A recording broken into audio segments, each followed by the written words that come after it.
Mwijaku amempongeza Injinia Hersi, lakini atoa dongo la swali kuhusu kiwanja cha Wanayanga ulichotuahidi hadi leo. Wanayanga wangependa kuona kiwanja chao, kwani hii ni ahadi kubwa kati ya zote ulizoweka.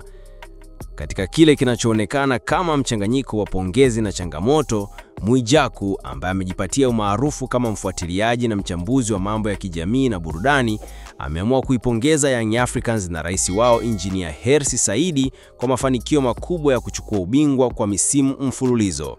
Lakini kilichozua gumzo si pongezi hizo peke yake, bali swali alilolitoa baada ya pongezi hizo: vipi kuhusu ahadi yako kubwa ya kiwanja cha Wanayanga ulichotuahidi? Hadi leo, Wanayanga wangependa kuona kiwanja chao, kwani hii ni ahadi kubwa kati ya zote ulizoweka. Maneno hayo yamezua mjadala mzito kwenye mitandao ya kijamii. Baadhi ya mashabiki wamejitokeza na kusema kuwa Mwijaku anatafuta kiki kupitia jina la Yanga, huku wengine wakimtetea vikali na kusema amegusa penyewe, kwamba huu ni muda wa kutimiza ahadi na si kusahau ahadi kubwa kama hiyo.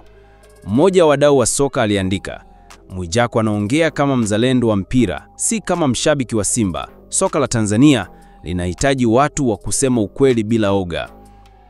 Wengine wakasema, unapotaka umaarufu, sema chochote kuhusu Yanga au Simba, na Mwijaku kalijua hilo.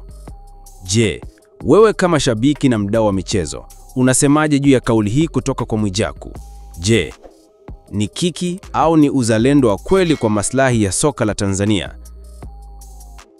Andika maoni yako hapo chini. Usisahau kusubscribe ili upate taarifa zote zinazotrend kwenye mitandao ya kijamii.